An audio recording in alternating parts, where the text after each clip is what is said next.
All right, I think we're going to get started here so that we can get to our guest speakers who have come all the way from Summerlin through all the traffic and all of the problems. What's that? How many hours from Summerlin today?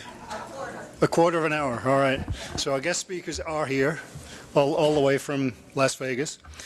Welcome again to everybody. Nice to see everybody out on a reasonably warm day. I'm now at the point where after 4 months in Las Vegas that I'm saying it's only 104, so I'm getting a little adjusted to the temperatures. Do we have anybody here that's new to the group, hasn't been to a meeting before? Oh, okay, we've got several new people. If you do have any questions at any point, feel free to ask and catch us during the break or at the end of the meeting to answer your questions.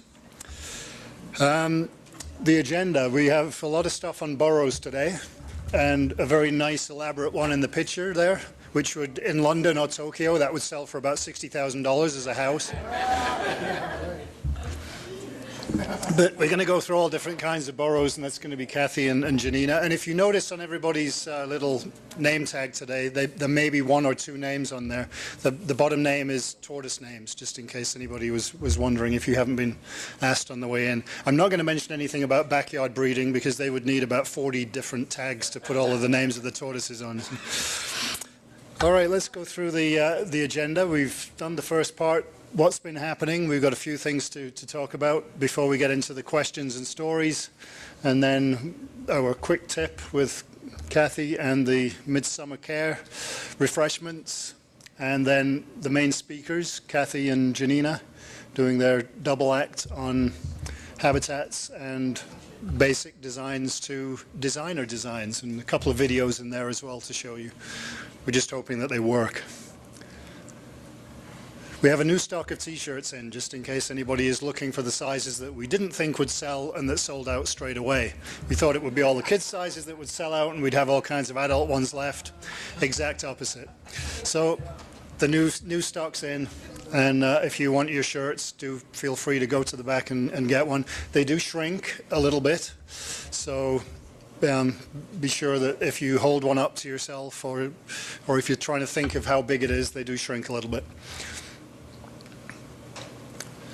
All right, things that we're doing. Next weekend, or actually on Wednesday, Janina is taking off with some tortoises to deliver to homes in Reno and Gardnerville and the surrounding area. She's going to be doing a few adoptions up there. As we're setting a group up there, we're also going to be doing a couple of meetings with new people, hopefully get some more adoptions going, and also talk to the people that are interested in tortoises that were at the last meeting. We're going to be assisted by Nevada Department of Wildlife. They're helping us with taking up the tortoises.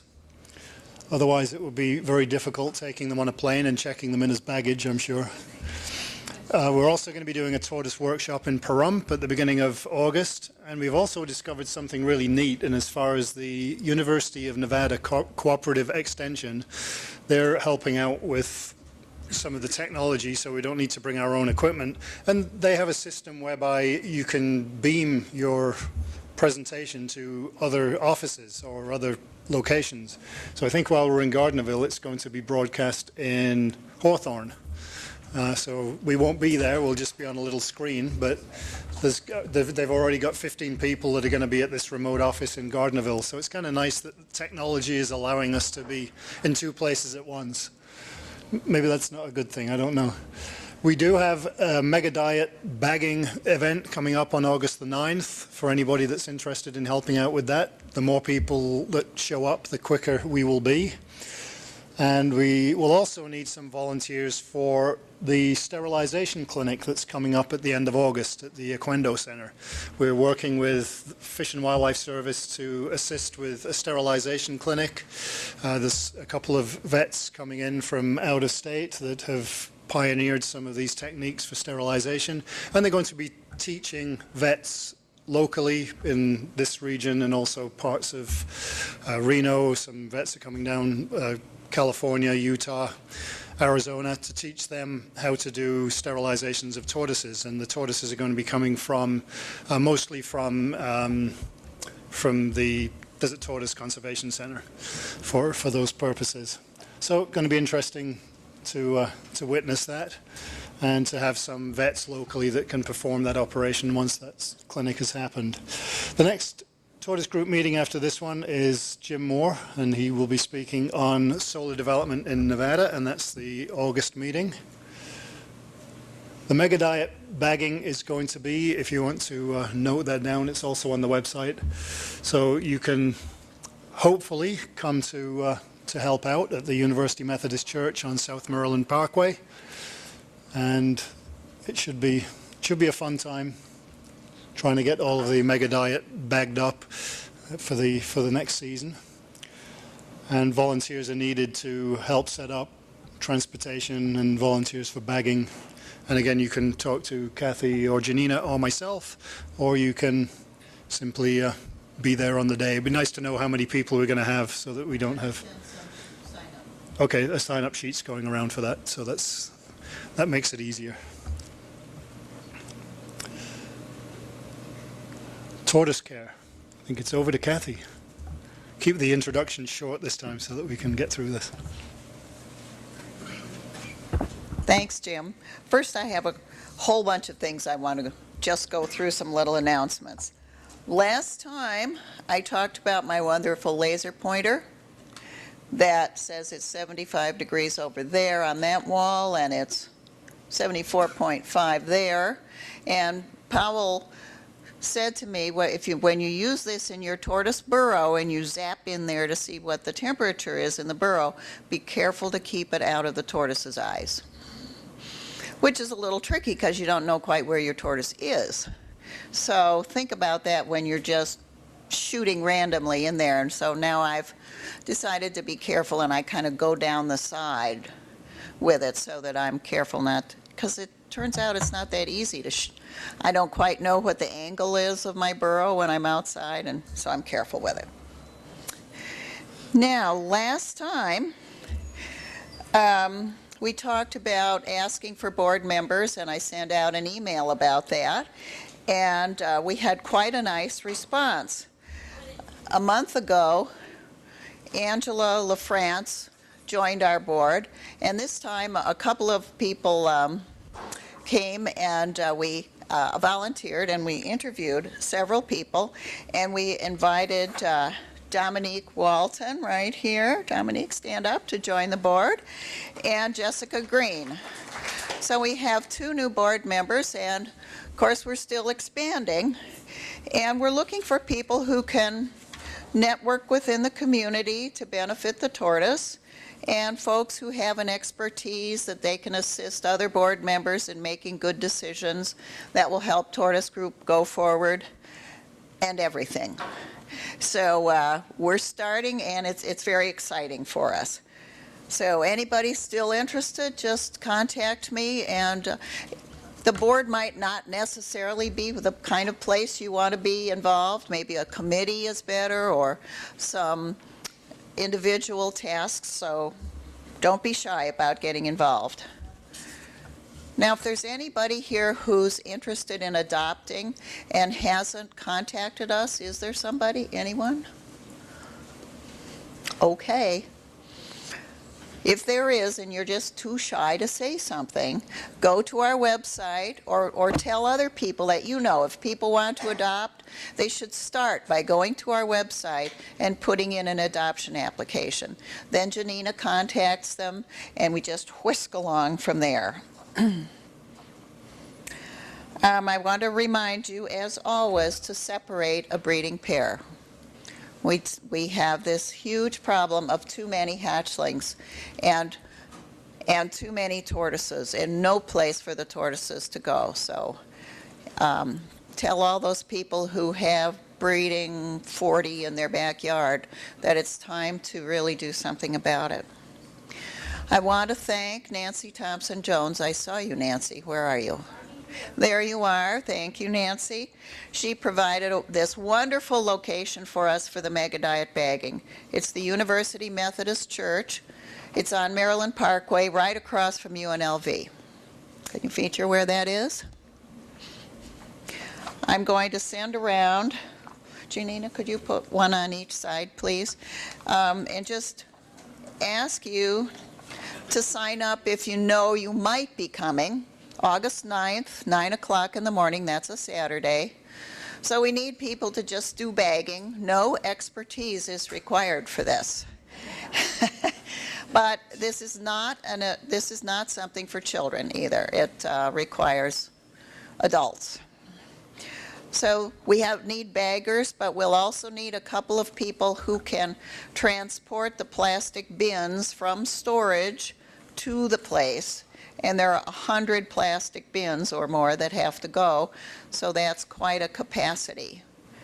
Couple of truckloads or vans or something like that. And then we need people there who maybe are pretty good at tossing bins around and throwing things around and can hoist them onto trucks, and also some people who can carry them to then transport them to storage.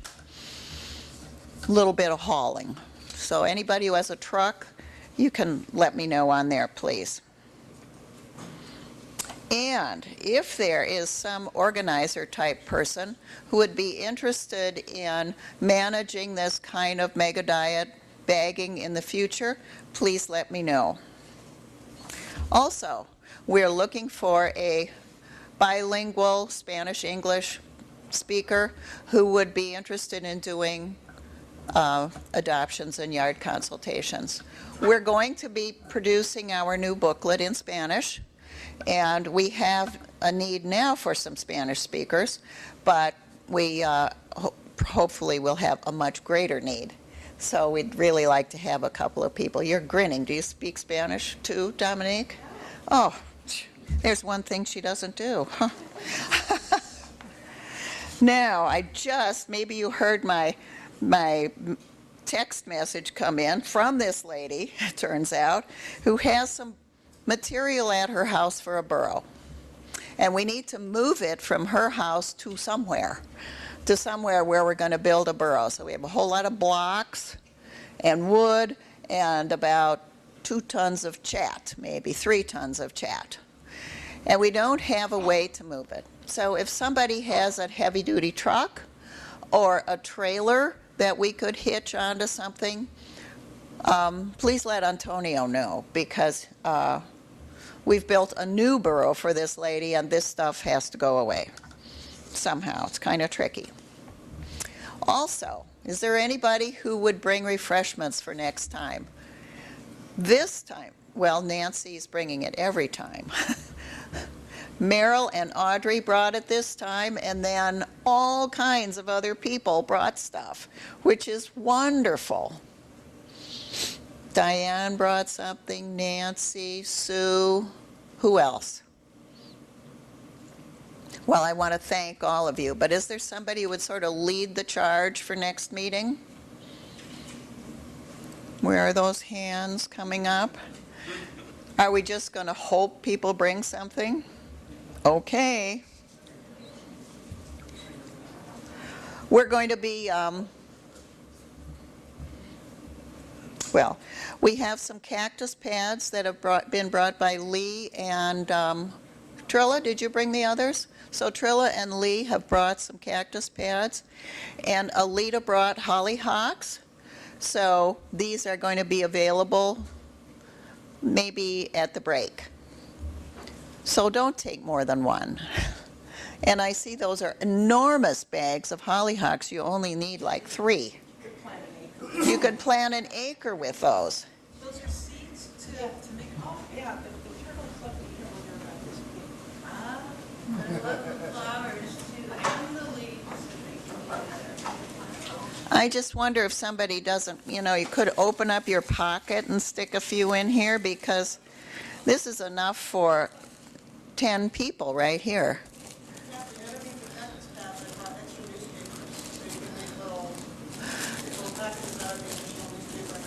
Ah, crafty, huh? So there's extra newspaper.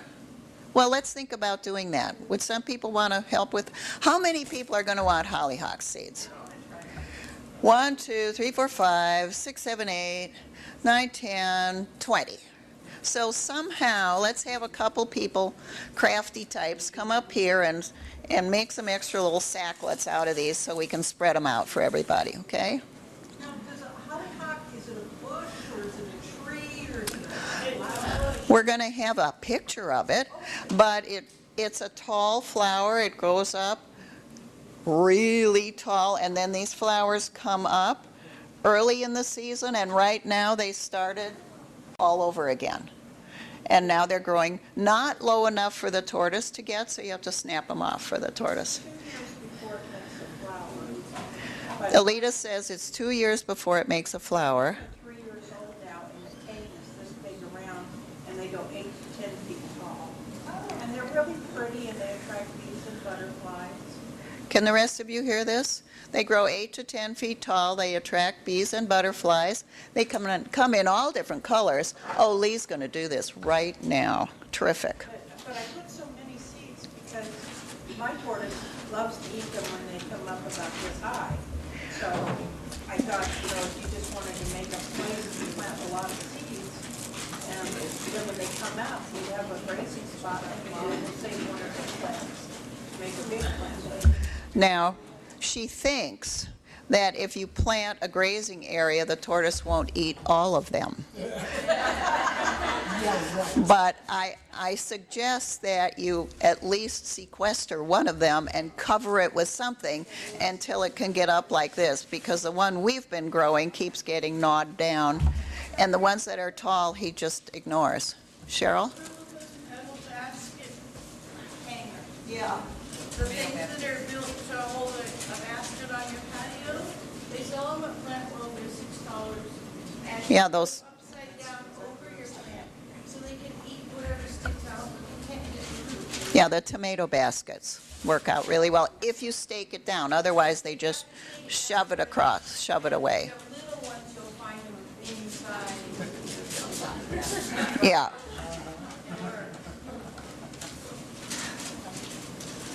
Okay. John. And on the cactus things, don't give up after 2 years. Decided. John had his for 2 years, right? And on the 3rd year, it finally started growing. So you usually take these cactus things and you just sort of stick it in the ground and it grows, but not John's. His took 3 years, and he sent me this photo of this itty-bitty little thing finally growing after 3 years, whereas Marv gave me some about the same time, and I've got this giant plant. Generally, they grow very fast. It's best to leave the cactus pad sit for a few days and get a crust on the bottom of it before you plant. Yeah. That is in the instructions. We have instructions on our website for that. So, any questions or stories or things we need to talk about before I get to my little PowerPoint? Nada, huh? Yes. If you buy a spring flower, and of course it's dead by this time, if you keep watering it, the roots that are underneath, will they survive until it gets cooler and then start to grow again? Or Well, just will it? Okay, so you're asking if an annual, once it gets kind of crisped up, whether the roots are still growing or not. Being a terrible gardener, I would say no, but maybe it depends. I had some petunias that made it over the winter. It could be they reseeded. And some verbenas that kept going. Oh, verbena shouldn't die. And we just have learned last year that verbena is not good for tortoises, which we didn't know. It's not good for their thyroid. So what would the answer be, folks? What do you think on this is a spring annual? It's a spring annual. Well, what are we talking about? Do you know the flower's name? Oh, maybe not. And so when she pulls it out, because the trunk is all dried out and what it looks like, and when you pull the whole thing out to plant something else, the root system underneath is still viable, looks white and, the roots look good. So I had said to her, maybe just keep watering it through the summer, and then in the fall when it gets cooler, maybe the plant will sprout out again. See, Mother knows best. I mean, I don't know. Seems very logical, doesn't it? Some of them just get eaten up, like petunias. If you plant petunias, they eat them down and that's it. They don't come back. And pansies too? Yes. This is a little bit off topic, but are morning glories safe for tortoises? Well, there's a morning glory thing on our list, and I'm not sure what it is. And Is it good or bad? that's a good thing. But it's not, I don't think, the morning glory that I know of growing up in the Midwest. It is the same? Okay. We do have a list of poisonous plants and on our website. So I need to keep looking at it because it's kind of new to me. And I want to mention that somebody emailed me after our last meeting and said that that orange plant, that beautiful Tacoma that was there, that's kind of a honeysuckle kind of thing, somebody said on many lists that's considered poisonous to animals and on other lists it's not. So I looked on the list that I snagged from the California Turtle and Tortoise Club, and it is not on their list, but I've decided not to give it to my tortoise anymore. And sometimes he'll eat it a little bit, and then he kind of leaves it. So that sort of tells me that maybe it's not so good for him. George mows it down. George mows it down, so there you go. I have the Mexican fire jasmine, and I was so careful to pick off all the little flowers, and I put them in a pile, and I gave them to Clover, and she looked at them, she took one bite, walked over to the plant, ripped off the limb, and ate it. So apparently it's the leaves that they like. Really? Flowers. That's very interesting. You never know, do you? Anybody else? Okay. Powell, would you punch up my PowerPoint, please?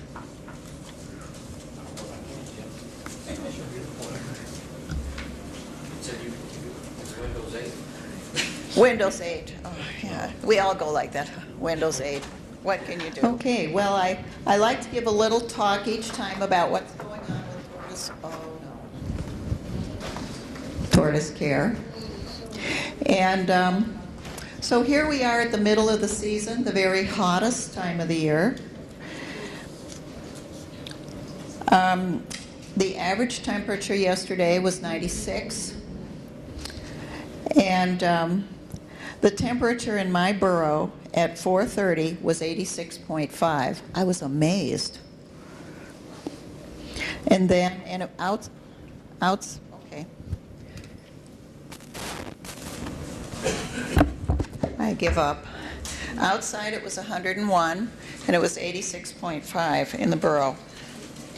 That kind of amazed me. I haven't had that big a difference at this time of year before, and I was thrilled for my tortoise because all that insulation was doing 15 degrees, which is pretty fabulous for him. So we're going to talk about a few things here. That must be my boy eating a hollyhock. 13 inches. He's 10 by 13. Oop, this way. There's a little thingy in there. It's changing here. It's not changing on the screen. That's pretty exciting. Windows 8. Yeah. Would you just move it along manually, please?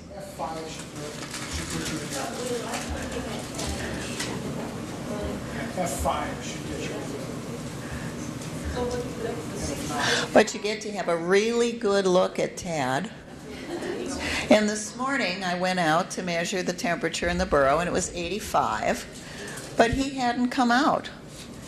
And I said, but it's perfect out. I want to feed you.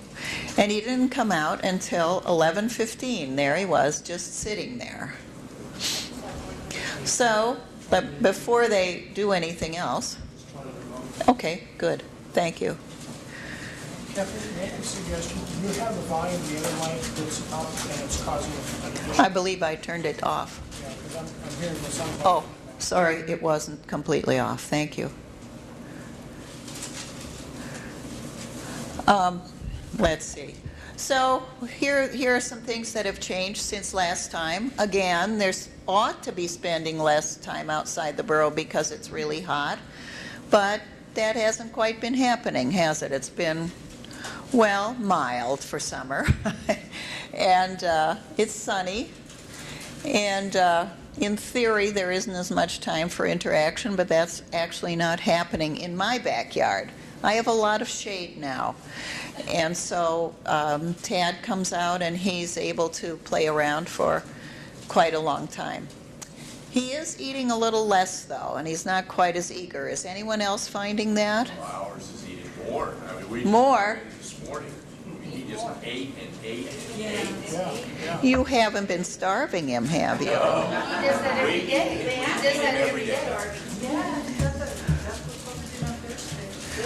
Now, this is a newly adopted tortoise though, and yours is a newly adopted tortoise. And, Had him for a year and a half. oh, a year and a half, oh.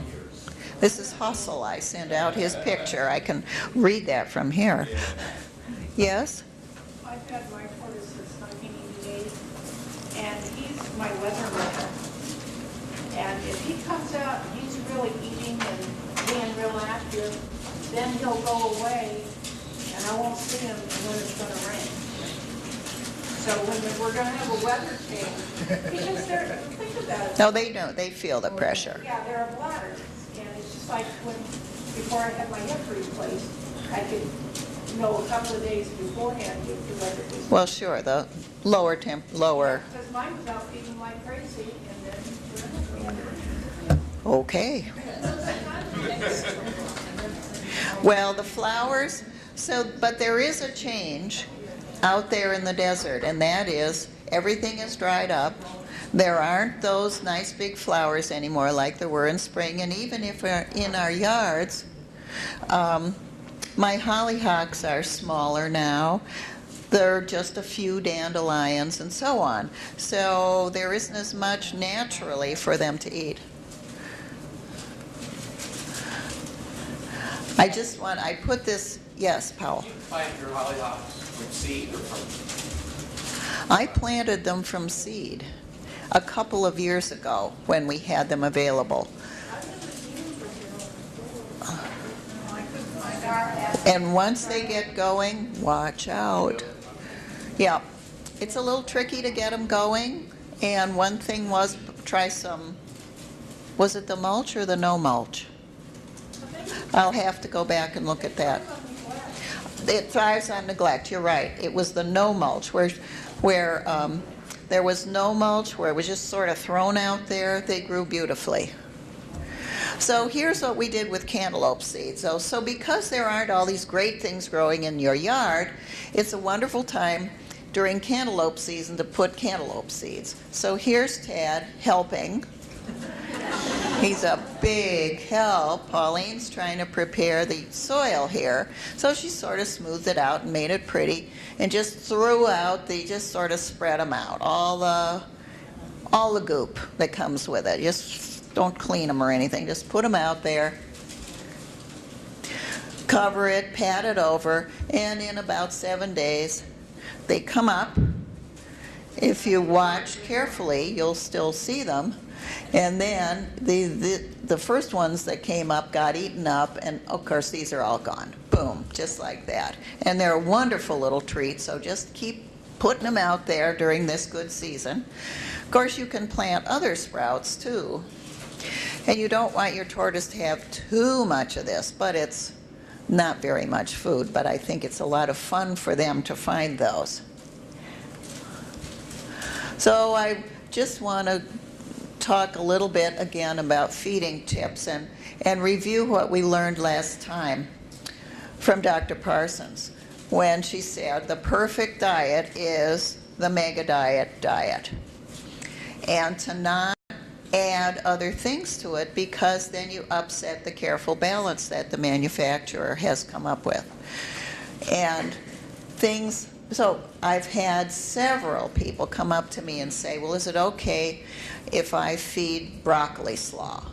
Well, how about spring mix? Will I just give broccoli? And none of those is anything like a balanced diet, and even by themselves, they're not really even very good for a tortoise.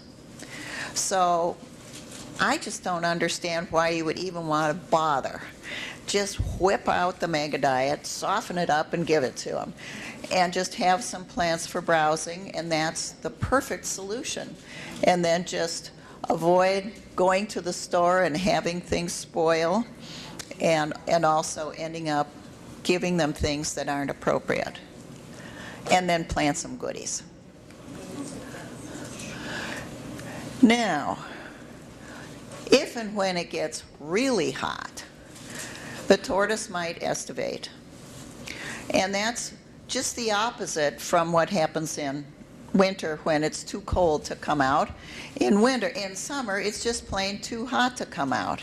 It would take too much energy for them to come out and then try to go back in and cool off. And they probably couldn't stay out very long and do very much. And so their plot is to just stay in and wait until the really hot spell passes, and then they'll just come out again. And that could be a week or two, so it's worrisome. Oh, is my tortoise okay? Is it dead? You know, all the things we think. Well, if you have one of our wonderful new burrows, you can look at your tortoise and say, there it is, of course. You know, it's just sitting there. So then you can poke it, you know, and it'll go, and you know that's not a hiss, right? Tortoises don't hiss. All that is it's a fear reaction, and they pull in, and it's a quick exhalation of breath that sounds like a hiss, whereas hissing is, I guess. Ooh, I got to work on that. So you.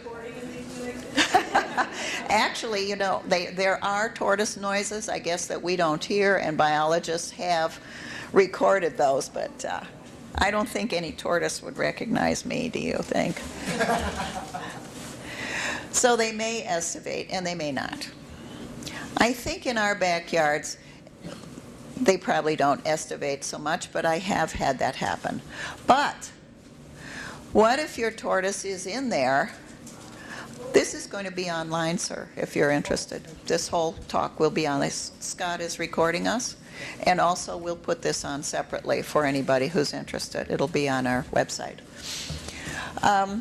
Here's Bruiser. Bruiser used to be Cerebella until about this size, and then she became Bruiser. Well, Bruiser was gone for 3 weeks, and they said, wow, what could be wrong? And so they dug him up and took him to the vet, and he was compacted inside, and the vet took action, and now he's fine. So there's a balance to be had. How long do you leave your tortoise before, when you haven't seen your tortoise, how long do you leave it before you take some action? 3 weeks is a long time not to see your tortoise, especially in spring. Sometimes people will call me and say, well, I saw my tortoise in April, and now it's August, and I haven't seen him since. Well, I think, you know, I just wonder what they're thinking. So again, think about what could have happened with your tortoise, and if it's estivation, that's one thing, but if it's gone for a week or two, or maybe 2 or 3 weeks, and I would take action and dig it up. These girls are doing a lot over there.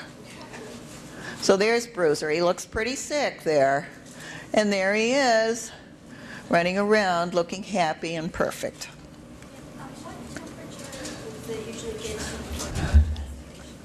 Before they estivate? What temperature? You know, that's what I wondered this morning when Tad didn't come out, but then he came out. Well, it would have to be a really hot spell, and the burrow would have to be really hot, I would think. So let's say it gets into one of those spells where it's like last summer, where it was 112 and 115, and if your yard is very hot and your tortoise is going to be cooler in there, It's going to depend on a lot of factors, I think, but I don't know the exact numbers, but it happens right in the hottest part of the summer, which is now. Isn't it? I think it's late July and not early August. I was going to look that up, and I didn't do that. But anyway, it's not that hot now. By the way, last year, it got really hot at some point. I don't know. It was 115. And people were really worried about their tortoises. And they said, what should I do? What should I do? And I said, well, bring it in. If you're worried that your tortoise can't make it outside and it's too hot, just bring it in. Mine comes to the doggy door like this. Well, some do come through the doggy door, and if you're in a situation where you're concerned about the protection of your tortoise, well, just do what seems natural. And you don't want to keep a tortoise indoors all the time, but it wouldn't hurt to bring them in for a couple of days and put them back out in the morning and let them play around, bring them back in. Yes, Dominique? Do you mean like in a box or in like right around your kitchen? Yes. Run around the house. I just open the door and Tad walks in, and then he visits all his favorite places: behind the toilet, under the bed, by the front door, in the kitchen. And it depends upon how you feel about it. One caution: don't feed your tortoise right before you let it in. Okay, everybody understands that. The system pretty much is when they eat in one end and out the other. In fact, they may stop in the middle of eating and you think, oh, well, they're finished because they're just sitting there. And then actually they're maybe peeing and pooping because it often all comes together. And then they may continue browsing or eating. So let them do that first and then come in. I've had, I think, one accident in my house in 30 years. So. And my tortoise doesn't come in that often. He likes to come in fall. Yes, Cheryl? I got one of those little round things, it looks like a cobra with a misting net on it. It's like $10 at Lowe's. I put that in the first cage. Tort cage? Did you hear that? They have a cage and they have the backyard, but they're our cage and Oh, so they come out and they all stand in it. They look like they stand in the mist, huh? Well, a lot of tortoises do that, and they hear the sprinklers coming on, and they go out in the grass or wherever and play in the water, which is a nice way for them to get some other moisture. right now it's good for me too because I can't see. I have MS and I don't do well. Do you stand in the mister with them? Do you? That's really cute. Kind of play with your tortoises, huh? Well, that's very nice. So, It moistens every day until my seeds start popping up. And I only give them like maybe half an hour. okay, thank you. So if it gets hot, if it gets really hot this summer, and that would be in the next couple weeks, I would think. Of course, you never know with the crazy weather we get. But you would expect that's when it happens. So think about your tortoise's well-being. If it's okay outside, just leave it there. And if you're really worried, you can bring it in.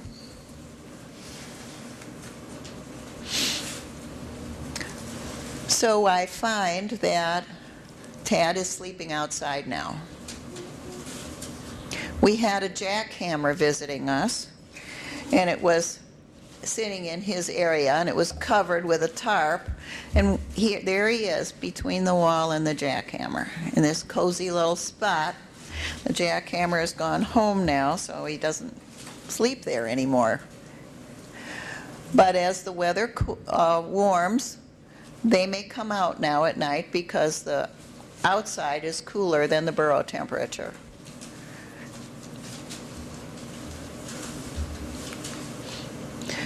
And if it rains, or when it rains, The tortoise's, one of his main strategies for survival is to find a place where water pools and to go there and drink, the wild tortoise. The pet tortoises don't lose these instincts just because they're in your backyard. So there's Tad. He's got his own pond 3 feet away, and he's drinking from this little bit of water that's there because that's his instinct. So they'll come out day or night, summer or winter, when it rains. Also, I cover my burrow now. Now I'm at home most of the time. When I was working, of course, I worked way over on the far side of Nellis, and I live in Summerlin, and I would see the rain over there, and of course I couldn't make it home in time. So my burrow just got wet. But now I'm home often, and when it rains, I just sprint outside and I cover the burrow. And that just to make it easier for the dirt. And then the water won't get down in there.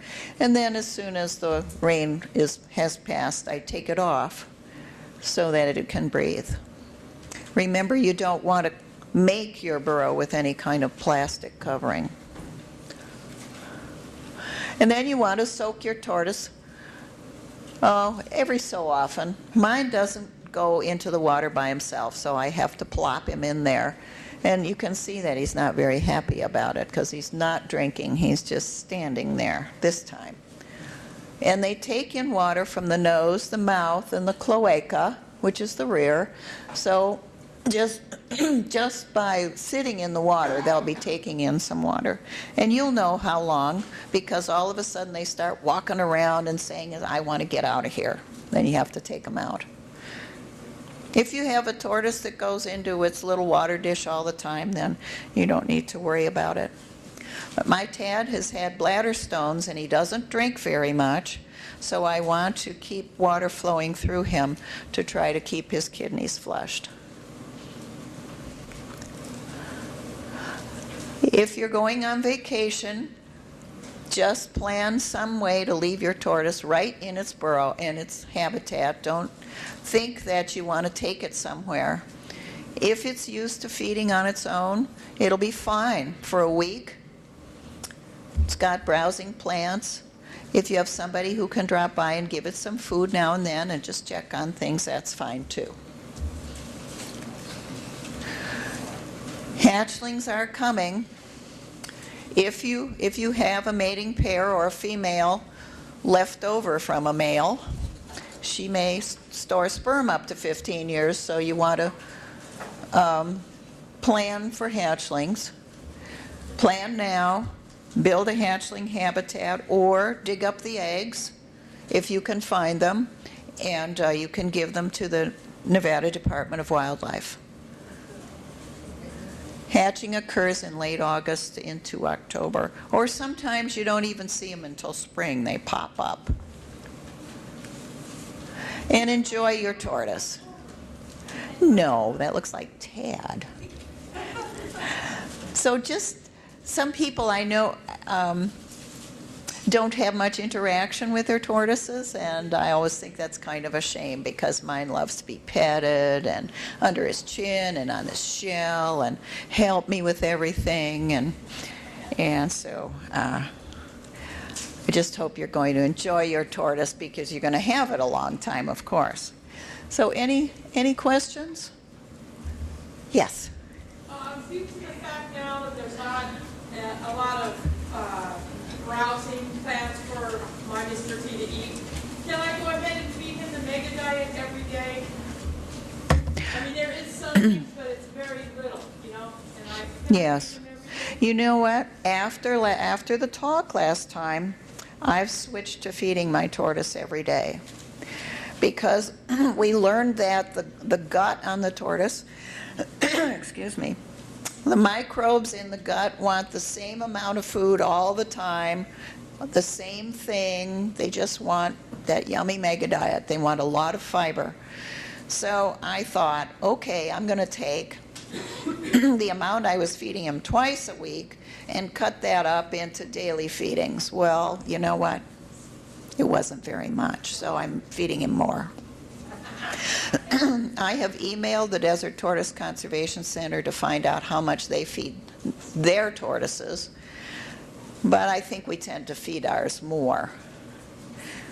And I have found, when I first got Mr. T, he wouldn't touch the baby diet. Now he waits for it. There's a few plants, like he loves the hollyhocks and things like that, but for the most part, he's on the patio going, okay, are you coming now? I'm waiting for the mega diet. See, Mr. T is a smart guy. He knows. He knows what's perfect for him. Mega diet plus a couple of flowers, and every day I think is a good idea, and that's what we learned last time. So I've moved to that myself. And I also planted cucumber and watermelon, and he came up to the patio, and I thought he was all real. What has he been eating? And lo and behold, what do you think he was eating? All my cucumbers. He didn't eat the cucumbers now. He ate the flowers and the leaves. oh, From the watermelon and the cucumber. So now I had to kind of stage it up because I'd like to have some watermelon. how nice of you to plant those for him, huh?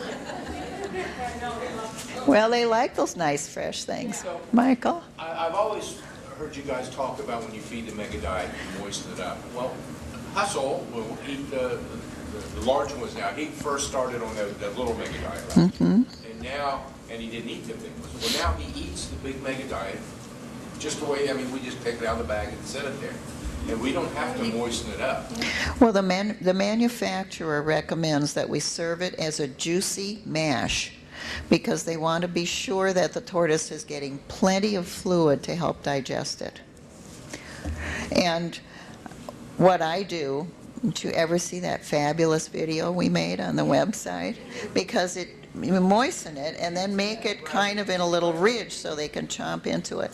Well, if he's... He's not having no problems. But it takes... There's a lot of fluid needed to moisten that. So if you're doing it dry, it's kind of a trick because it dries out pretty quickly. So I just hopefully put it out. Tad devours it, and then I pick up the tray and bring it in because there are critters that just love it. Yes, Diane. I've been teaching Clover that every time after she eats her mega diet, she gets it all over her face and everything. That's her time to go sit in her water dish and to drink and to do whatever. So she's really good about it now. She really Great. knows about it. It's time for her little bath, and she washes her little face now. She washes her face? Yeah, she goes like this. Oh, yeah, if there's stuff on it. Oh, I do that. On my tortoise, I wash his kind, and he goes, just like a little kid, exactly the same. Well, I'd be surprised if she doesn't poop in the water or pee. Does she? She just Flakes out, huh? Get up and take her out, though, and I'm like, no, you get up by yourself and climb out of your bed. That's right. That's right. Anything else, folks, before we have our refreshments? And now for the main feature. Ta-da! So it's by Tortoise Group this time, and we have all kinds of new ideas to show you. And over there, maybe you have seen our new sheets that show about our new burrow types. And we're going to, Janina, our adoption coordinator, and I are going to just talk about a number of things. Powell is going to talk about his burrow. Marv is going to talk about his hatchling burrows. We have a couple of videos in this presentation, so I hope you enjoy. Da-da, this is what we're talking about. And now I'd like to introduce Janina. Thank you, Kathy.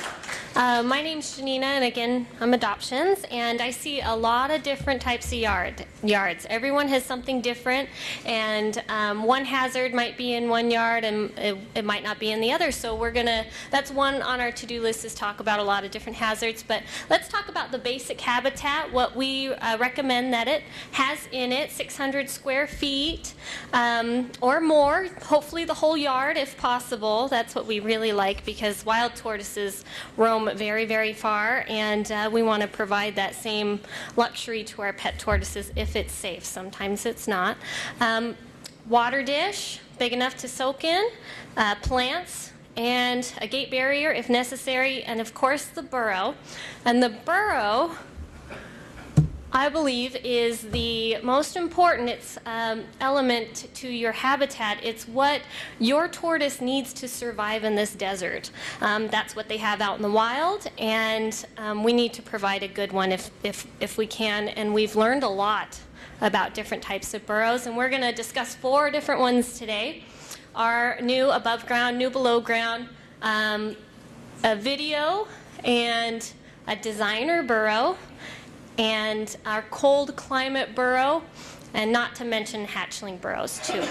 So let's get going. This is a picture of our new above ground burrow design. I want to mention that there is no digging involved, but lots of shoveling, so you're going to shovel lots of dirt. What we want to do for all burrows is to find a dry area in your yard. That is very, very important. Before you do any digging, any purchasing of materials, is to look at your yard the way it is now and see if there's drainage from your roof or natural flooding areas in your yard, because when it rains, it pours here, right? And it's crazy how fast white water, I mean, you're driving down one street and the next street is completely filled up with water, and that can happen in your yard. So please take a few minutes to look at your yard to pick a good burrow area, dry area, maybe it's higher elevation. An above ground burrow, we are going to level the ground in the area that you choose, or maybe 3 or 4 inches higher up so that it can't flood. Level it. We have this new box burrow frame that we've experimented with and has a wonderful success. We've heard it's very quite easy to put together. And we have a whole sheet. Blue is above ground, and it tells you exactly how to cut the wood. So you can either have it cut at Home Depot or Lowe's, or you can cut it at home, and you have all the dimensions, so you don't even have to think about it really. Maybe a little bit, but then you level the ground, put this box on it. You want to add the appropriate amount of grow boards and dirt to your tortoise. We're going to talk a little bit about that later. Put the top on and put maybe some cinder blocks on top and a whole bunch of dirt. We do recommend a certain type of dirt, and I have it in those little plastic containers over there. It's called Chat, C-H-A-T, and that's because after it rains, it hardens down and it won't fly away, like play sand or beach sand. That soaks up water and flies away when there's a big windstorm. Chat will actually allow water to rush off of it very quickly too, which is very important for a dry burrow. These burrows with the wooden L-shaped box, tortoise just goes right in, has a little corner to turn around or put its head right there, and you can always see it. So your tortoise is in your burrow or not. And that can limit a lot of heartache and worry, especially in the wintertime or when you're worried about, did my tortoise escape? Well, is it in your burrow? Yes? No? Then it's either there or not. So that's one terrific plus to these types of burrows. As you see, this above ground burrow has a great slope to it, so the tortoise can crawl up and crawl down, but not tumble down or slide down. So when you're building an above ground burrow, think about that too.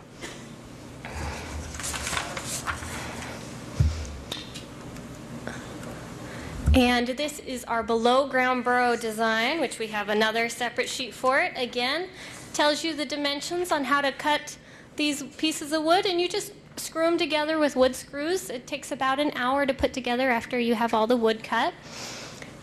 You want to set it into the ground. We're going to see a little video on this though. Set it into the ground. Again, add grow boards and the appropriate amount of dirt to your tortoise to make it snug.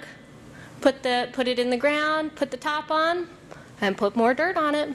If you're ever worried about your burrow not being cool enough or warm enough in the winter, the rule of thumb is add more dirt.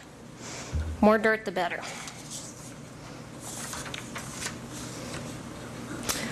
And I do want to mention one thing as we're thinking about this. We already introduced Antonio, but Antonio does know how to build these types of burrows and other types of burrows that he is doing a great job. He's built over 70 different types of burrows anyway for us. Last year it was about 60. So this year 70? Yeah, Good job, Antonio. So if seems like too much of a project, there are different ways to do it. You can do it yourself, and you can call and ask questions, or maybe you need some of our volunteers to come over, or you can invite Antonio to come over as well. And we have the video.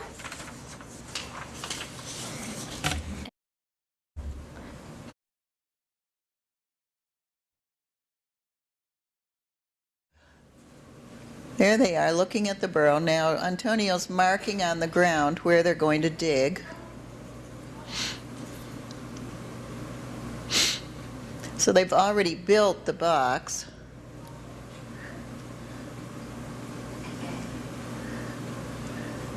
Notice I'm watching. Every job requires a supervisor. That's right. Antonio has this wonderful digger tool and a brother who digs. See, this is the plan. This is wonderful soft dirt. You never have this kind. It is not half rock like most of the dirt. No, there are no rocks in this dirt. It's just, well, maybe 4, but so it was some kind of a fill dirt that was there. However, the technique is the same. You'll see that they've been very careful not to damage the edges, but to make nice sharp edges.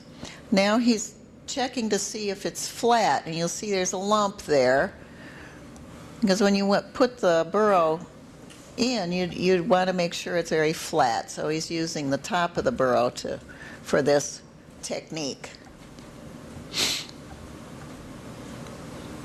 A few more slushes there to chop out the high point.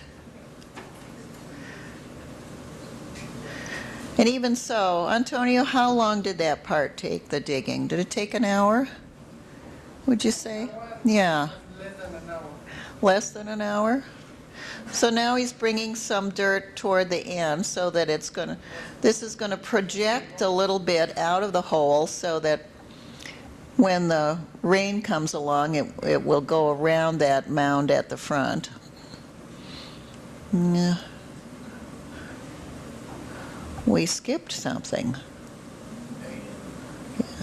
Okay, so now the burrow's in there and we're putting in the fill dirt. And if you have regular dirt, you're going to want to filter the dirt and take out all the little rocks. Now here's Mr. Elliott testing it. He said it was fine. He went in and out, in and out. And here's the top going on. It looks like a coffin now. And instead, it's a cozy little house. How do you make them bigger? This one is as big as we're made. This is 14 inches wide, and so that accommodates most adult tortoises. Another one would, if you had a tortoise that was larger than that, you'd need to build a different variety or alter it somehow. So now, let me just finish this. Now they're filling in with the dirt all around.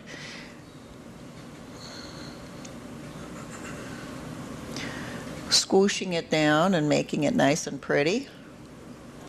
We can use chat. Whiting Brothers now has regular old dirt, which is unusual. You want something with a high clay content so that it will trap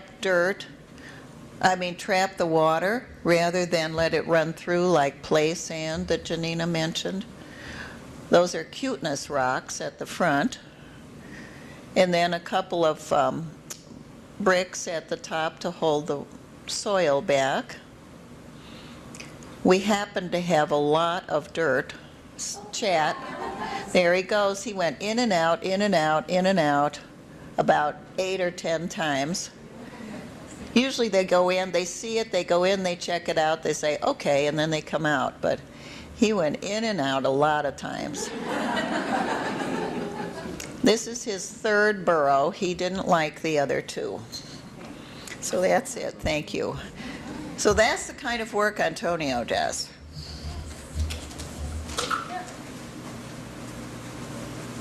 I forgot to mention one thing is Kathy mentioned Whitting Brothers, so that's a rock yard. We do work with a specific rock yard. They've donated some materials for us in the past, and it's called Vista Landscape, but they offered a special price on some of the dirt that we have towards us, and there's a little flyer over there and the colors actually in those little plastic containers. So that's very nice of them, generous of them. They are giving us a discount to anyone who has a tortoise, so that wants to redo their yard or who wants to adopt too. Yeah, it's the cheapest price in town. Yeah, it is the cheapest price in town, delivery and material wise, and they love to hear that they're helping tortoises. And landscapers don't necessarily understand how to make a burrow. The first burrow flooded, and he had dug way out and around and around and around, and then it flooded and it got very deep, and she wanted to build an above-ground burrow. So and Antonio built the first one. Then last year we built an above-ground burrow.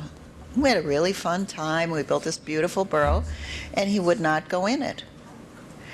I mean, he would not go in it. And this one he loved. So we said, okay, well, we will build this burrow because we felt it was our responsibility. And he kept checking out the other burrow. He would go over to it, look in, and we'd say, oh, look, he's going to go in it. And then he'd just back away. So there was something going on with that burrow that just wasn't right. So that's what happened. And we have a tortoise group member, Mr. Powell. He's going to talk about his burrow that he built. And he uses insulation and a lot of ingenuity on this one. Yeah, we originally had an underground, the old style, and it flooded. In fact, Duke, that's our tortoise, was in it for like 3 hours before we could dig him out. So we weren't going to do that again. So I took the design of the old style above ground, and I'm in the refrigeration air conditioning business, so I did some things with insulation. So I didn't use dirt. This is just the layout. We found a good area. What's the pointer on this? It's the center. Okay. Yeah, this is where the original underground was, and it's higher than the rest of the yard. What I'm using is measuring it out. You're going to see a little bit here in a bit.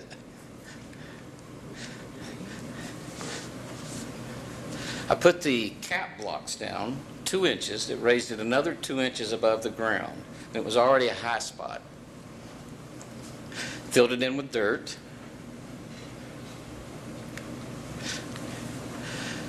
Then put the plastic down, and then put the plywood on it. It's outdoor plywood. Then we started setting the blocks.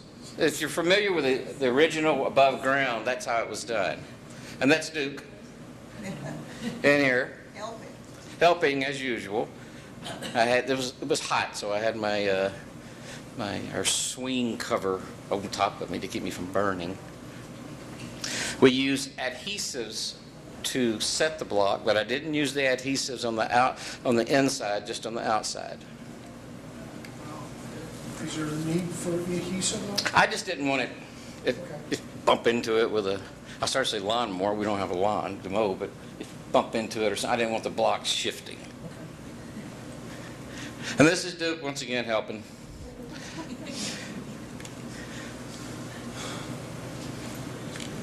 Well, this is my wife, Pam, over here. This is where we started packing the block with insulation, just like insulation you blow in your attic. And this is what it looks like before we put the top on. How much better is that insulation than dirt? It takes 1 foot, I looked it up, it's 1 foot of dirt versus it's the same as 1 inch. It's insulation's a lot better. So here you can see it's coming around. We got the dirt in here. Once again, this is the old style above ground if you haven't seen this. All these blocks are filled.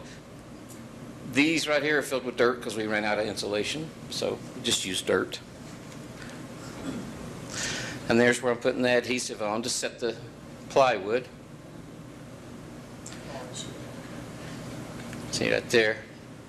I didn't run it where it's inside. I just strictly down some of the center pieces. Then we put the second sheet of plywood on there, and you notice I got a little, this is electrical panel cover. I can get to him anytime we want to get to him. And we dug him out. He'll be up for 2 weeks. Pam will start worrying. We'll go look.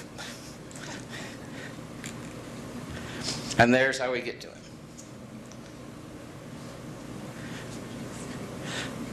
You're a good daddy. Yeah. And there it's coming together. We're about to do the second row of block.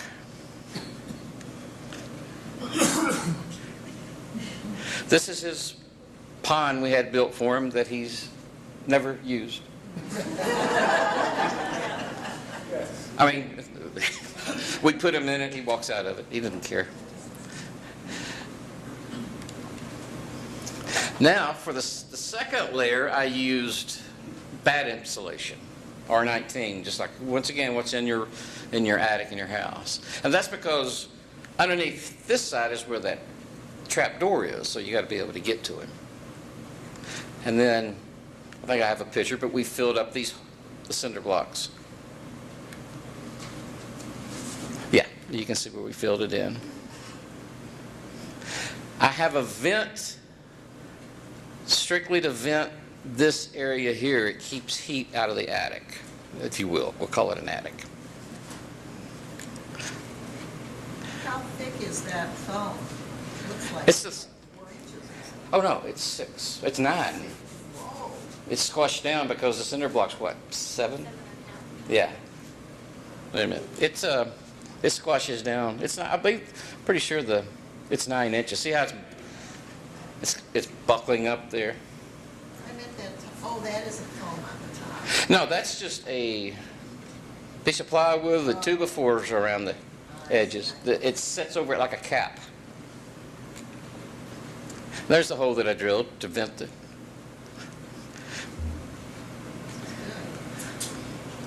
Now, somebody said it looks like a coffin in the backyard. And there he is. This is where we went to look at him. So that's his little corner he gets in and sleeps. I have a little temperature monitoring device. It measures the temperature every hour, and the battery's good for a couple of years. So you put all your air conditioning skills Yes. into Yeah. this invention. Did. Yeah. And we sell those where I work, so. So this is, and you just hook this up to your computer, and you get a printout of all the temperatures, and you can compare that to the weather day temperatures. This is outside. I have another that we could just walk up and look at the temperature. I have since took that down because we had a weather station and the wind vane broke, but the temperature sender still works, so now it's remote. It's in the house. You can look at the temperature. But that's what it was. The last thing I did, which I don't have a picture, which really spoils it, I had it stuccoed. And it's painted the same color as the house. Yeah. And our neighbors gave us the killer tortoise. Can you tell me approximately the cost? I mean, you went beyond the call of duty, and I applaud you with no. All right. I don't know the stucco because I had the guys do a bunch of work in the backyard. So it was probably 200-ish because he did real stucco with the screens, everything. And your own labor. You did the labor, correct? Not on the stucco. Oh, but everything. Everything else, yeah. Now, Tom and Nancy have built this, but he changed the design, so we'll have to get him to do. He changed it a little bit, didn't you, Tom? You added something to the roof. I made some changes. I've supplied shade with the thing all the time. Yeah. So this, I wanted to show you guys, this is a new plan that we've been having our Northern Nevada tortoise custodians build. And that's because northern Nevada, well, let me describe it. It's an above-ground burrow. Again, you want to get at the area set up, put the piece of plastic, raise it up a little bit for flooding. They only use 6 cinder blocks, and you're able to reach in, and there's a reason for that, and grab your tortoise. We allow our tortoises to brumate in the winter outside, right? Most of us do. They are not able to do that. It gets a lot colder up there, and I don't know if this answers your question, Lee. It gets a lot colder up there during the winter. It gets below freezing, it gets, I think, very cold. I'm not sure what the coldest is up there, but it's very cold. A tortoise doesn't naturally live in northern Nevada areas, and so they do have to bring it in the winter. And we have a specific setup, a box with dirt, insulated box, into an area that's between 40 and 50 degrees. And we have them put a thermometer on it. So they do have to take in their tortoise in the winter, which we do not. We want ours to hibernate, brumate in their burrows, just like the wild tortoises do down here. So this is a quite a bit shorter, 6 cinder blocks. So it's only 32 inches long. So I don't know if my arm would do it. Probably pretty close. Piece of wood again on top, and a whole bunch of dirt. And so that's how we've been having them build their burrows up there. It is a lot easier than ours down here. Well, maybe not now, but it is they can get this done in a couple hours.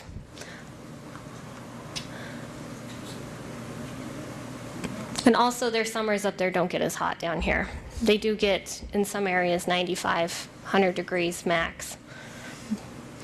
One thing I do want to talk about with burrows, how important it is to have a snug burrow. And this is with all burrows, because I want you to take a look. This is a wild tortoise burrow, and it's just the same. There he is, he or she. It's the same exact size and shape as his shell. And that's how they make their burrows. They go in and come out, and they scratch and dig, and then it also, as their shell comes out, it scrapes the top layer. So that's one reason why their burrow is the exact size and shape as their shell. But it's also to limit hot air coming in the summer and cold air coming in the winter. And also in the winter, they kick up a little bit right behind them. It's a little berm right behind them, and they might only leave an inch or maybe less of airflow. And that's to trap any heat on their body and any moisture coming out of their nose, because they might come out in the winter when it rains, but maybe they don't have that opportunity. So they do need to keep any heat and any moisture right in that little dirt cocoon that they have. And so we want to try and mimic that, because down here we still are dealing with the same temperatures that these wild tortoises have to deal with. Our yards are a little different and set up a little different. And so how do you do that with your burrows? You want to add grow boards on, not sure if you can see it in this one, but you want to add boards to that one side in the burrow. And those are set up so you can take them out once every 5 years, 3 years, whenever your tortoise gets a little bit bigger. You don't have to rip up your burrow and redo it all over again. You just have to finagle that one grow board out. You also want to add dirt to the inside of the channel, as you saw Antonio in that video doing. You want to measure it so your tortoise only has maybe an inch of clearance when it's standing.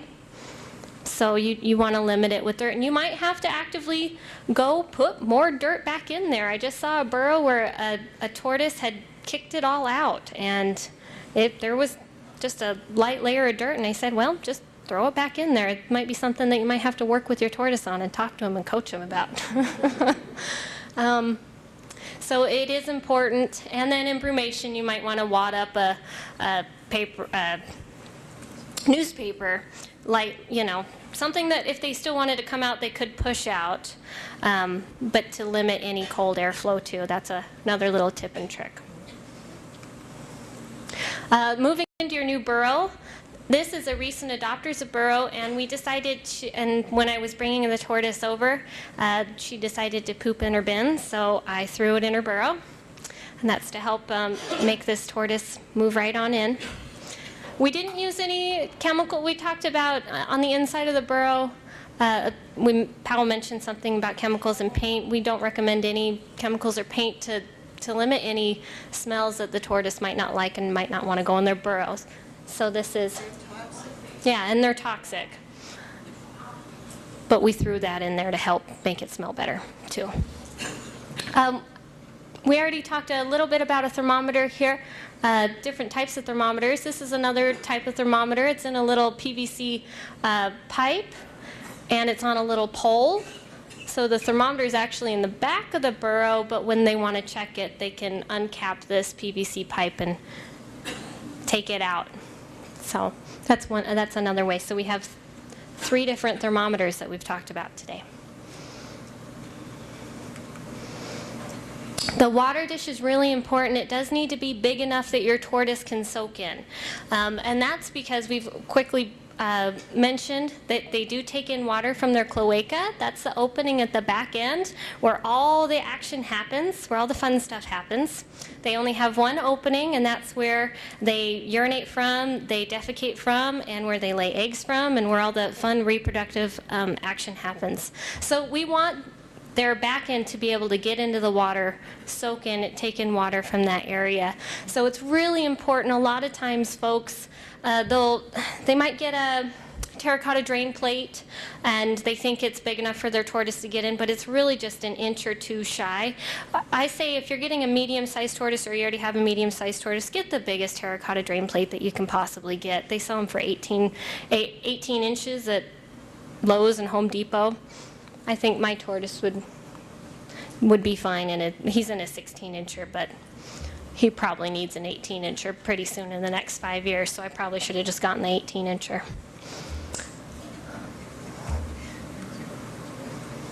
And I just want to mention that water dishes like this are inadequate. They can get their face in there, but again, they can't soak in it like they might want to. And they might use their water dish for different reasons. They need to have water available at all times, just like any animal. We have some very sunny yards here in Las Vegas, and this is our water pavilion that helps keep this water dish shady throughout the whole day. Because that's also important. You don't want your tortoise to crawl in your water dish and to have it be 100 degrees or something hurtful. So this is what these folks have had to do. This is shade cloth on some PVC pipe. You might have a different idea, but this has worked very well for folks in the past. There's rebar into the ground on most of these. Is that what you did, Marv? You put rebar on the ground and the PVC pipe just kind of goes right on top of it. This is a couple things here.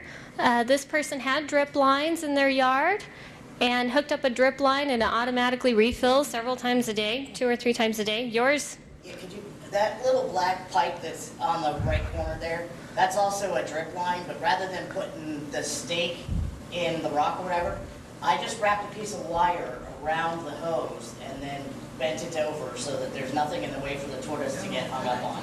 Yeah. That's a great idea.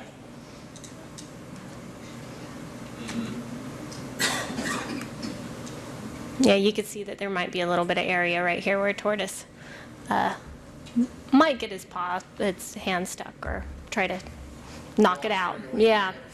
Yep. And these folks also added some tiles around. And this is in order for them to pick up the drain plate easily and quickly rinse it. And then the dirt won't flow back into every time they pick it up. So that was just for them, really. Mine's green, bright green. I don't clean mine that very often, but I don't ever see my tortoise use it either, so I just make sure I soak them. So. I can't stress enough how important a gate barrier is to your yard. I want to mention the #1 reason why you are going to lose your tortoise is from a gate. And that's because when it gets left open from the one time in the year that the cable guy, landscaper, Maybe you were on vacation, you had someone come check on your tortoise. We've actually even heard of that story. The person who actually was taking care of the tortoise left the gate open. And we all know how fast, well, most of us know how fast tortoises go, right? So they could go 5 streets down, 2 streets over, half a mile this way. Who knows how fast? And those people aren't going to know that this is a pet. So the number one way to keep your tortoise in your yard is through making sure that your gates are secure. This is a little project that we have. This is a standard design. It's a piece of wood, and I have a little model of it over there. Piece of wood that stays when the gate is open. That's really important. A lot of folks get confused on which side of the gate to put it on. Just open your gate. Some folks have gates that can open either way, but most folks it goes one way. You want to put your gate barrier on the opposite side. So as you can see, this tortoise, we can step over this. It's 18 inches high. This tortoise can't get out though, which is exactly what we want. It's 18 inches high, which works for most tortoises. These folks even put in this concrete, which was really nice of them, so that the tortoise can't, there's no light visible. Tortoise isn't going to know there's an exit, can't dig out under. You can use flagstone, bricks, cinder blocks, whatever you have really, but they can dig through pebbles if they really want to. They certainly can do that. This is a designer gate. Eva put little hinges on her gate barrier so that when she does need to wheelbarrow something in and out, she just flips it open, so it's like another little gate. This one is also removable for when you need to do the trash cans or wheelbarrow something in and out, but you'd also want to put it back as fast as possible. Some folks have put handles on them, painted them very, very attractively. It doesn't take too long to get the basic standard gate barrier down. About an hour. So I think an hour is worth your time to keep your tortoise for the next 50, 80 years that you have them. So, and this is Kathy. She wanted to talk about flowers or plants. So I didn't mention that. Yeah. So there's a very utilitarian approach, like to the burrow, like we saw out to the desert tortoise conservation, where they just have that big PVC pipe that they just kind of do on an angle and go. So that, I guess, for temporary or emergency or for whatever short term, conceivably, I guess, because that seems to be they have all of theirs. So John's mentioning the burrows that the Desert Tortoise Conservation Center has, and if you've been there, you've seen them, but maybe you haven't. It is a PVC pipe cut in half. And what the center has to do is they have to go and get their tortoises quite actively, and they will rip up their burrows and grab the tortoise because they have to health check them and do all this testing on them if they need to, or they need to switch pens with them. We're not going to have to do that. So the PVC pipe, and they have to sanitize it too. They spray all these type of chemicals in the dirt and on the PVC pipe. We're not going to have to do that. Hopefully, you have one tortoise, or you're not bringing in a random tortoise. Or if your tortoises are already together, it doesn't matter anyway for that. We've also found that there's a lot of airflow in those PVC pipes. Tortoises' shells aren't quite as round as those. They're usually a little bit more flat, and there's a little bit extra room, so they're not very insulated. So those are the reasons why we do not recommend a PVC pipe burrow, because you want to do yours once, right? Okay. Go ahead, Kathy. Just one more thing about it. Those tortoises hopefully haven't been in those particular burrows very long, so they haven't dug very far. Those don't have bottoms on them. So your tortoise is going to live in your yard for 30 years, and by the time it's dug and dug and dug and dug and dug, it gets into trouble. And that's when we get the calls. I can't find my tortoise. Is it stuck? And sometimes it is. A rock falls on it, something else. And so that's why we suggest a burrow with a bottom on it. Any more burrow stuff? Good ideas, aren't they? This is Janina's design, by the way. She and her boyfriend, Mike, designed this wood frame burrow, and it's just doing very well. Hooray, Janina.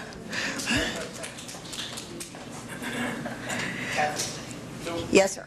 Since I built mine, you changed the design, you want to narrow it. where they go in. Yes. The old design wasn't narrow. Well, it makes a turn. Makes a turn, yeah. It makes a turn. Makes a turn to get in this little. Right, and so there are a couple of ways that the air doesn't flow in. And that L shape is specifically to prevent the airflow. Of course, the tortoise doesn't do that on its own, so we're limiting it more the way the tortoise does it. But also one of the big reasons people don't adopt is because they won't build the burrow. They don't call Antonio, or sometimes they do. But we want to make the burrow easy for people to put in themselves. And a little less expensive too, so all good. Isn't this a nifty one? I love this. It just swings open. Let's look at some plants. We tried to put most of the plants that are on our plant list here, so people have been saying, I want pictures, so here they are. There are dandelions, which are, so let me just say what's currently blossoming now and what isn't. These are pretty skimpy right now. But the desert willow, it's just booming, and it will all season long. That's a great plant. The gazanias, mine are looking just, I don't even know where they are. Anybody have blooming gazanias? Yours are pitiful? The babies haven't touched them. Really? They won't eat them. Yellow bells I don't have, but I think they're still blooming beautifully, correct? So all of that type of plant, so the petunias and the gazanias and things, and the spurge. Now, do you all know what spurge looks like? It's a weed. Everywhere there's water sprinkling around, you're going to have spurge. Mine's growing high in my garden area, but normally it grows very flat, and it's milky when you pull it. See this quarter down here? It's tiny little leaves. The tortoises love this stuff, so you never have to weed again. It's fabulous. Has that got the little purple flowers on it? This No, not like, we have that, and it's a little bit purple. spurge is it doesn't have flowers, does it? That's another kind of weed. It turns kind of reddish sometimes in the fall, and even the kind of stemmy things turn red in the fall. But right now it's just glorious. You could even pull it up in the front yard and bring it to your tortoise, and it'll probably be really happy. Here's some things you can plant from seed: white clover and Bermuda grass. I know you probably don't want to plant grass, but it makes a really nice little something for your tortoise if you're willing to clip it. I have this piece about this long and about this wide, and I just clip it by hand. And he doesn't need it. It's for show, actually. My grapevines are still doing beautifully. The petunias are not. Others feel the same? My purple petunias are doing wonderful because nobody will touch them. They didn't get the memo, did they? Because George and the babies won't eat the purple ones. are you sure they're petunias? I'm positive. Huh, that's very odd because usually they're really popular. They eat every other color. It's just not the The purple. globe mallow is also just limping along, but Mexican evening primrose should be doing well. Who has that? Mine just all of a sudden burst out in all the little flowers and then it died out. So it's not blossoming now? No, right after the rains, the whole thing, the whole little bush just went whoosh. Wow, isn't that, oh, huh. She feasted for like a day and a half and then it's not feasted. Interesting. Oh, good. I don't have one that's working at my house. Portulaca, I'm not familiar with in my yard. Anyone else have that? Yes? Flash has that? These are the grandparents of Flash. And nasturtiums, which are not doing well at this time either, although they're waiting. The spineless cactus just grow and grow and grow. And this is a pretty good picture because it shows the new pads. This is what you want to snap off and offer to your tortoise. Not these things with the oxalic acid in them. These new green ones, put it between something, and just let them eat on that. Like a couple of bricks. Do you do it that way? Anybody have some other ideas? Oh, you hold it. By hand, he eats in about 10 seconds. Really? Eats it like it was a cucumber. Oh, yum, huh? Yes. I stick a tent stake through the back of it and put a rock underneath it. Ah, good. Because George has that underbite, so he can't bite through it well, and he was tearing it out from underneath the bricks. So I just put a tent stake through it. Good idea. Good idea. It's fun to let them do it themselves. Some people chop it up and give it to them, which is another idea. Some people have hibiscus, which wouldn't be good outside right now. Roses, of course, are still doing well. And be sure not to use any pesticides with roses, so those aphids just go crazy. This is a Hall's honeysuckle from some other part of the country, obviously. But look at this wood here, that wouldn't last here. If you plant something like this and you're going to use a trellis, then put the trellis, 1.5 feet from the wall, and then the plant on the other side. Oops, that was close. So that the tortoise has a nice house and a walkway back there, and it makes a fun place to sit. We wanted to look at how to keep, we were talking about how to keep your tortoise from eating everything up.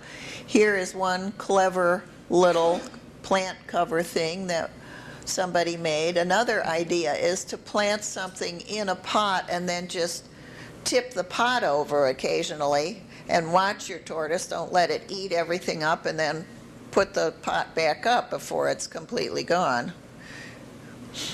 Or as Cheryl mentioned, use a tomato pot, tomato hanging, tomato planter, and then upside down. Or anything else clever you can think up. Stake it down. So, a couple of things here for a happy habitat. Before we get to the hatchlings, be sure to leave room around the edges for the tortoise to walk, because if you don't, it's going to walk there anyway. Take a good look around and make sure that things haven't shifted so that there are places that your tortoise might get trapped. Do take the time and energy to plant lots of plants for browsing and to build a really good burrow, no pesticides, and to enjoy playing with your tortoise. Now, here are some hazards. Boy, we all know tortoises get into trouble, don't they? See, everybody's going, yes, yes.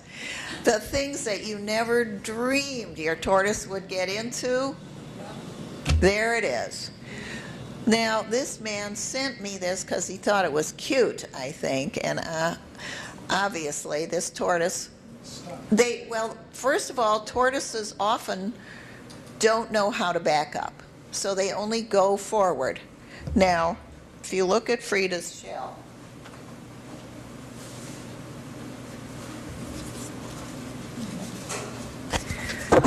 if she goes into something like this and then she keeps pushing and pushing and pushing and pushing, she might get up to here and then get stuck and not know how to back up. And then if it's a hot summer day and she's in the sun, well, that's curtains for Frida. Well, not for Frida because she's fine, but for another tortoise. And so you want to look around for all those places that they might get stuck under, and they're really good at just tipping up like this and going out gates.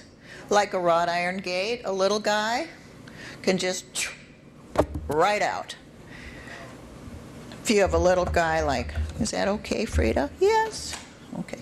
Little guy like this could just chunk right up and out a gate, or get stuck into something like that.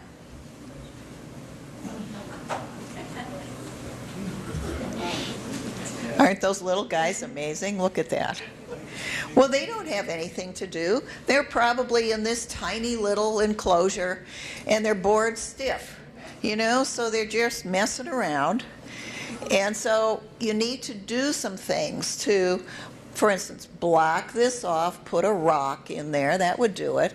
And in an enclosure at a corner, you need to put something across it, because they all do that. Or if you just have block, their little claws go climbing right up there and out they go. Bye-bye. Thanks. Sure.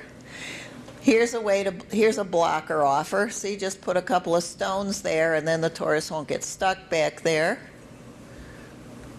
Here's Bobby's yard. They've got some stuff back here that they didn't want their tortoise to get into, so they just blocked it off. People usually have some kind of place where they've got garden tools or stuff that they want to leave outside. Best easy to just block it off, and then your tortoise won't get into trouble there. Windsor blocks. Now, what would you say, just looking at that? Any tortoise worth his salt could climb right up there. And you may think that desert is flat, you know, when you just look at it, but boy, when you go out there, it's very hilly and rocky, and that's just our desert. Many of the deserts where tortoises live are quite mountainous, and tortoises just climb right up there, no problem. So here's one way to block it off. This was some, what would you call that, sort of wire stuff? Metal mesh, and it was, this lady didn't want to take this out, of course, so she just blocked it off with this. Here were some steps, and they just made a ramp. A big tortoise can get down steps, but these looked really big, so you would want to avoid that problem. This was a chain link fence gate, and these people just put this stuff on it so the tortoise wouldn't get into trouble there. Is it shade cloth? Oh, okay, it's shade cloth. And these people just put these boards up so the tortoise wouldn't stick an arm through there or look through there.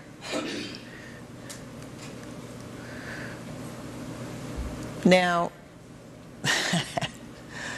wide gates, some people have on their big pieces of property, big wide gates that open, and often actually the drive underneath goes like this. It's not nice and flat like this so that you could easily do something. It goes like this. So there are all kinds of clever ways to try to deal with that, but you want to somehow keep it so that the tortoise can't exactly see under there or get under there. Can I take a minute and describe what I did with that gate? Oh, that's you. Sure, Marv. Come on up here. This is one of those gates that has the driveway, has the big beam, makes it impossible. So what I did is there's 2 screws in each board that I've taken and just taken the circular saw and ripped the hole through, not the whole way through the board, but most of the way. And then you put the screws through those boards into the board on the back that's attached to the gate. Those strings, those little red lines that you see, those are attached to the board at each place. And then all you have to do is pull that string and it picks up that board. But it allows it to fall down enough that it completely covers the V in the driveway. I don't see it. I do. There you go. Right there. And the strings are attached to another screw that I put up higher in the gate so that you didn't have to bend over to grab the string. Yeah, press right there.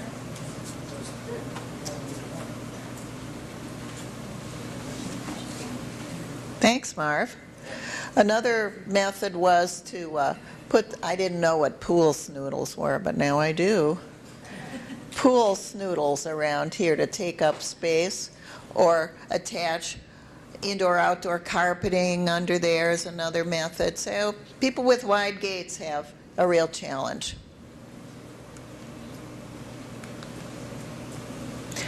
Now, these folks weren't able to be here today, but they had this beautiful pond, and they had already worked on mitigating it so that their new dog couldn't fall into the pond because, of course, it got right up in there right away.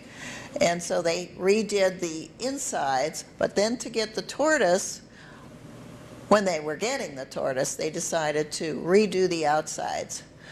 and replaced all the rocks so that Darwin wouldn't fall into this pond. So it's possible, even if you have a pond, to somehow make it so that the tortoise can't get into it. Well, we made a list of some of the hazards, but boy, there are lots out there. One of them is tomato leaves, and this is something you can do. You can plant your tomato plant in a pot. But tortoises are really good about poisonous plants. My tortoise, of course this is mine, grew up around oleanders, and he just ignored them.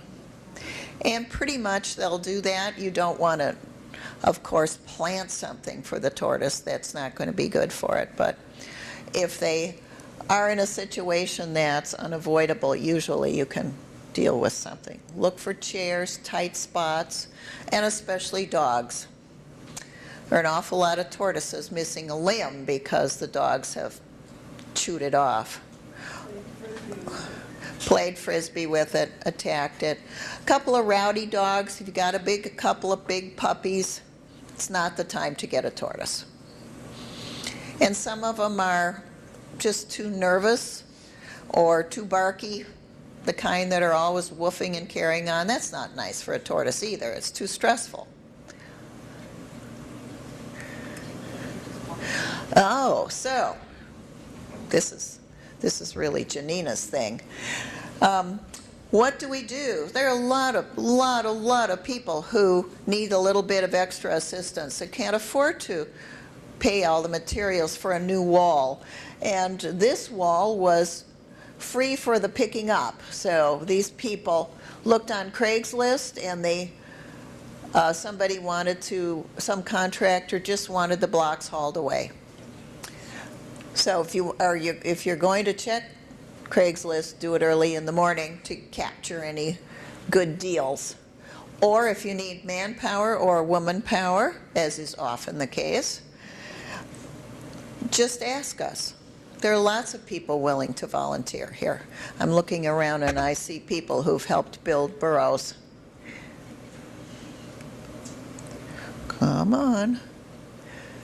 Now, let's look at some hatchling habitats. Hatchling season is coming up, and we are doing two things. Of course, we're going to have hatchlings everywhere. We're also involved in fostering them, and Marv has a habitat he's going to show you. This is Lucky's habitat. Antonio built this one too. These people had a very small area, and they found this little tortoise. And here's his little burrow. It's made from rake roof tiles that are just his size. You can see it goes in at an angle. And you can see he has a lot of dirt on top. He's got a bunch of plants here, and there's a water dish. And these blocks are arranged so we thought he couldn't escape. But he did the very first night.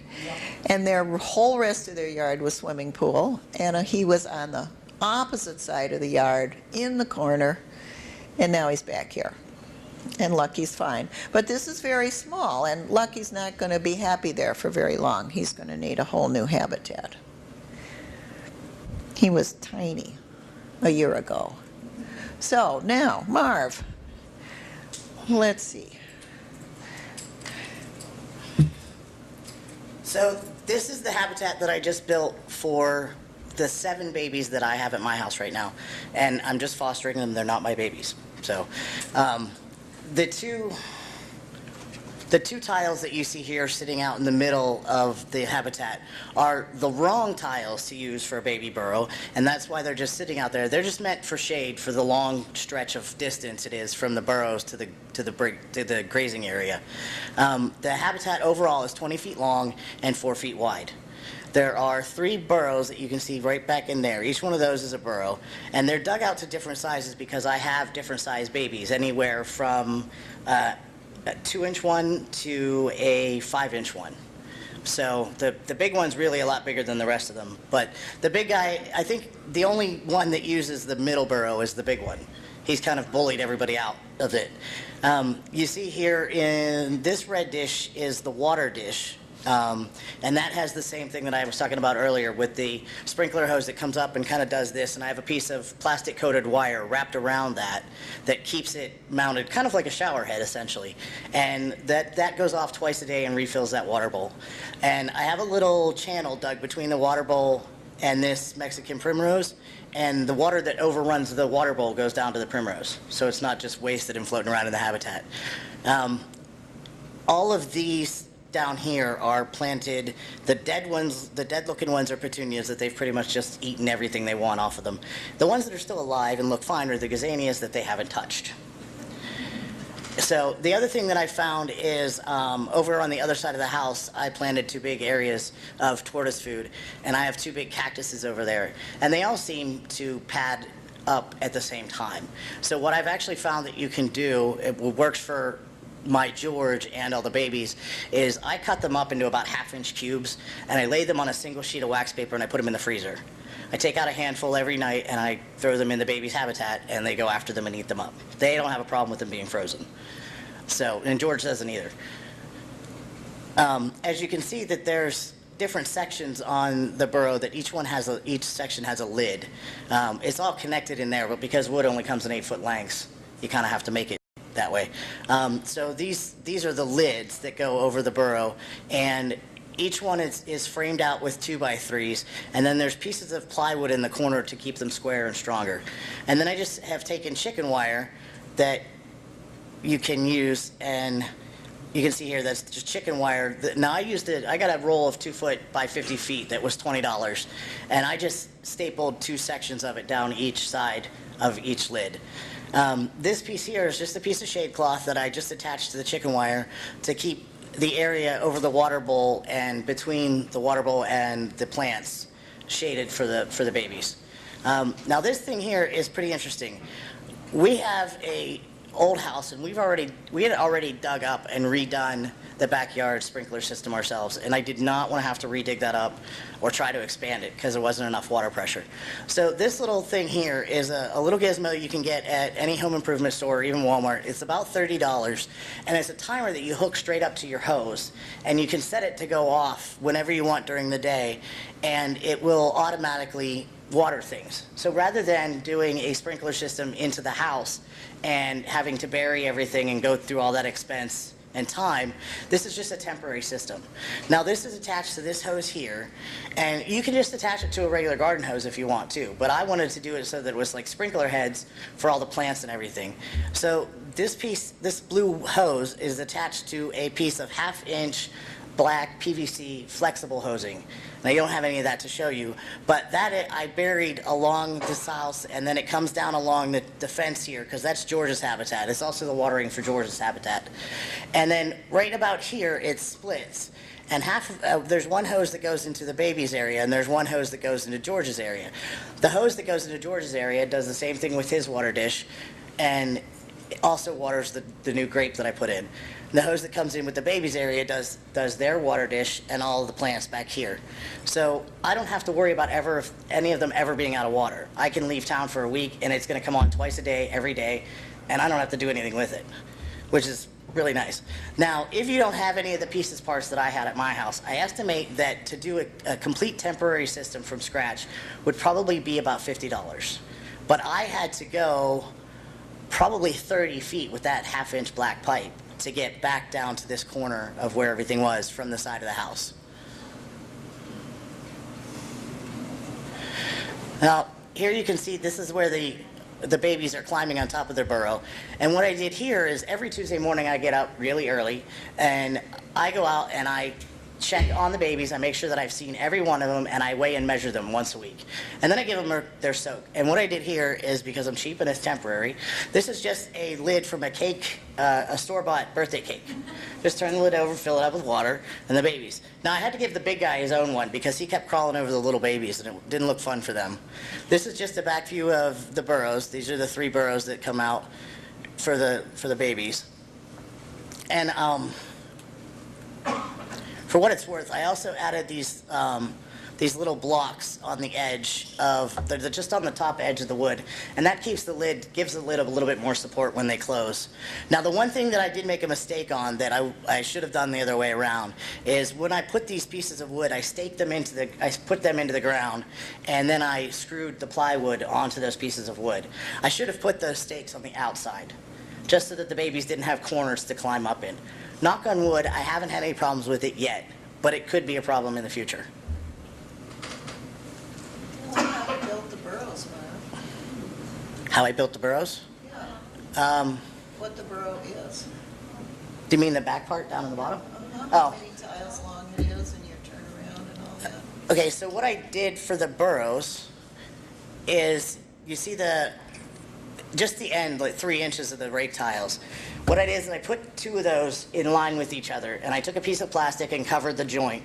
And then for the back part of it, where the babies need to turn around, rather than giving them space where they could dig out and do whatever they wanted to do, I built a 2x4 box that has 2x4s in the front and the back that go the same angle as the rake tiles, and then I put plywood on the top and the bottom of it. And each one of those tiles goes into a 6x6 room, if you will, where they can sleep and turn around and crawl back out.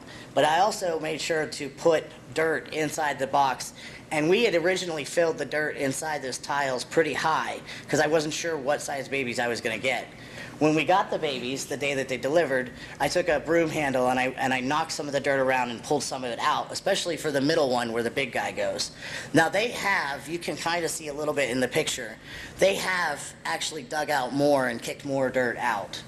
The only concern that I have with this is with having 7 tortoises in 3 burrows, I have seen occasions where one of them has wanted to get in or out and couldn't because there was another one in the way that didn't want to move. And if you're familiar at all with the red rock tortoises and the girls out there, you will know that Maxine quite often does the same thing to all the ladies out in Mojave Max's habitat. So that's my only concern as far as the babies. But overall, I mean, all total with the cost of these rake tiles, which are pretty expensive at $12 a piece, I've got about $200 into this habitat. But I already had the dirt at house left over from building Georgia, so I didn't have to buy any dirt. Just all the wood and fencing and things like that. So, there you go.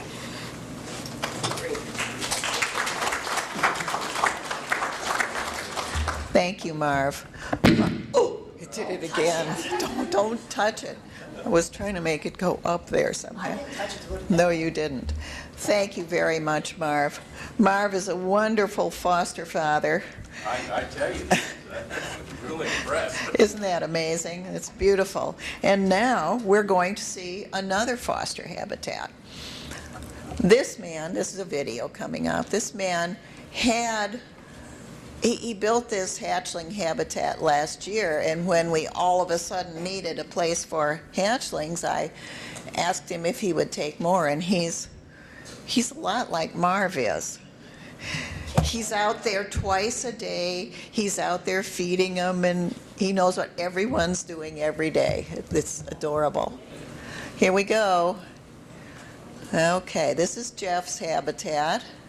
He originally made it out of Windsor blocks, and it was very dangerous. So he redid it and redid it.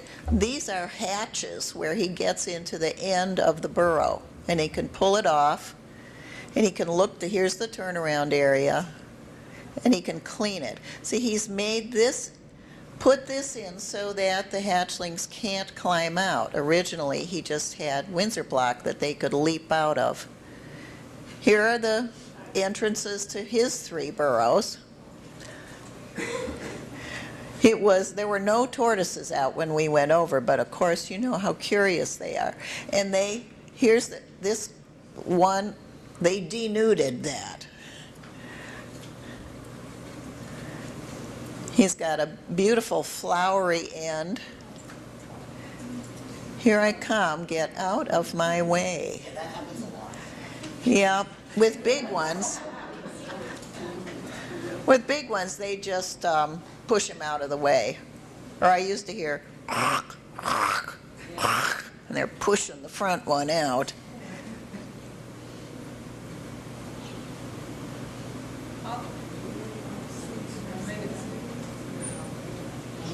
We know what to do with this. This is speeded up, huh? I don't think so. Really? Oh, yeah. Chomp, chomp, chomp. Get out of my way. This, I think this is the second time they've been fed that day. That had dried a little and he dampened it again. So everybody came out to have a little something. They don't have tattoos. They don't have Sharpie tattoos. They do. They're just older than yours.